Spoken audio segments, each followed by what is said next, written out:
All right, so this is a fun little hack that actually came up in one of our office hours calls with our customers. And thank you to Jeff Johnston who came up with the idea. It's a really quite ingenious way of using the nickname field. So as you know, there are various different fields in the Keap CRM. First name, last name, email address, etc. There's also a field called nickname. And that nickname could be used for nicknames, but also for also goes by type of things, right? So for example, my legal name is Jason Garnes, Jason Tyler Garnes, but I go by my middle name. And so although I might fill out some forms using Jason Garnes, I really prefer that people call me Tyler, right? And so in that situation, I would want Tyler to be the name that's used when people address me. But I may have filled out, again, forms using Jason. And so in those situations, particularly in maybe professional services where you're collecting more of that legal type information, but people want to use a name that's more comfortable to them, or maybe even an actual nickname. My parents called me Tai when I was a kid. And so maybe you want Tai to be the name that people use to address you. If that's the case, then there's an ingenious way to do this inside of Keap. So let's switch over to the screen and see how this works.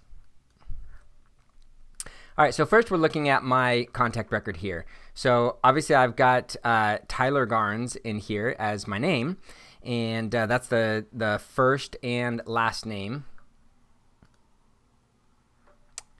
And that is the first and last name, which we can see here, first name and last name. And then over here I brought in the nickname field. If you're not familiar with this, in your advanced search, you can change the fields, actually not in the advanced search, in the quick search, sorry, you can change the fields that show up. You can do it in advanced search as well, but you can hit edit fields and go find the fields that you want. So the nickname field shows up under additional info, nickname here, check in, and it will come into your view here. So nickname, let's go ahead and put Tai, because that's my nickname, at least when I was a kid. No one calls me Tai anymore, except actually maybe my mom and my dad probably occasionally still do.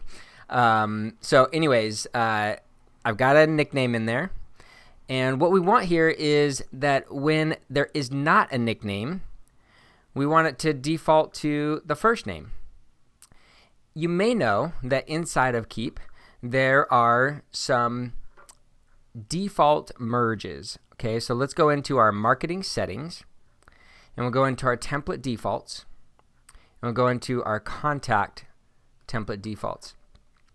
Now here, what you'll find is that, let's go to the most common contact fields, show fields, first name. So if you try and merge in first name into an email or a text or something else, and that field is empty, then it will use whatever you type in here, which the default is friend. But I could call that whatever I want, right? And so the question here is, can we merge in the nickname field, right, which is not custom fields, it's additional. Can we merge in the nickname field when it's available? And when it's not available, then use a merge field here to merge in the actual first name. And then if that's not available, it will default to friend. So that's exactly what we've done, and this is the ingenious little tip from Jeff Johnston here to use the contact.firstname merge field as the default value for the nickname. So what does that allow us to do? Let's take a look at a campaign here. It's a very, very simple campaign called Testing Nickname. All I've got in here is a sequence with one email. Let's edit here. We'll open this up, and you'll see that in my email, I've got basic subject line, etc., hello, and then I've used the merge field, contact.nickname. If you're not familiar with where to get that, go ahead and just put your cursor in the email, click merge, and then go down to contact fields, additional, or you can always just search up here, nickname. So I'll search it in there, and then contact fields, additional, nickname, right? So there we go. You get the merge value in there, and you write your email, etc., and you're off and running. So that's what I've got set up here. So let's just go test this now with a contact record. So I'm going to pull up my contact record, the one we were just looking at, Tyler Garnes. And what we'll do is we'll first send an email using this situation where I do have a first name set and I do have a nickname set. So I'll go ahead and put myself in that campaign. We'll add to sequence, and we'll testing nickname is what we called it, and we'll use that sequence. So we'll put me into that sequence.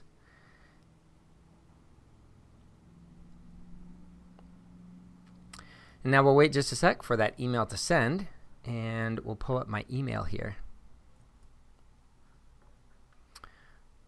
Got nothing in there at the moment. We'll refresh here. Okay, so here's the email. It just came in, and sure enough, we can see. Oh, and by the way, this is a test account that I use. The Keap account is a test account. It's a sandbox account. I haven't set up DKIM and SPF records and all that kind of stuff. So that's why it's giving me this warning. If you're seeing this warning on your emails from your Keap account, then you need to go look at getting all of that stuff set up. But anyways, I'm just going to ignore that for now. So we can see that it did work. Hello, Tai. That works just great. So let's go ahead and throw that one away, and let's go test again. What we're going to do now is we're going to say, okay, what happens if we send that email where it's merging in the nickname and the nickname field is empty? Okay, so now the nickname field is empty, and what I'm going to do is come down here and just resend that email. Okay, so we'll resend that guy again. And so what's going to happen when the nickname field is empty, but that's the one that we're merging in? Now remember, we use the merge field for the first name as the default value for the nickname. Okay, so here's the email, and we open it up, and sure enough, it did merge in the first name, which is really, really cool. And then the third check here is to find out, okay, what if both are empty? Is it still going to default to the default value of the first name field, which is going to say friend, right? So I have no nickname, I have no first name, and now we're going to go ahead and resend this email one more time. Come back over to our email here. Sure enough, now we look at this email. It says, hello, friend. So again, thank you to Jeff. Great idea. It's really, really smart thinking to use that merge field as the default value. So if you're a professional services business, now you could use this in any business, of course, but I think that's where it's going to be most common, where you're getting legal information, but people say, hey, you know what, call me such and such. Whether it's a nickname or a middle name or a first name, and they go by the middle name or whatever, or it's a shortened version of their first name, that's a great way to use the default merge values to get exactly what you want. All right, well, if you like this tip, subscribe here for more. We've got tons of Keap tips in our library and more coming all the time. Always here to help you. Let us know if you have questions. If you have questions about Keap things that you haven't been able to solve, let us know. Maybe we'll create a little video for you. Thanks a lot, and see you next time.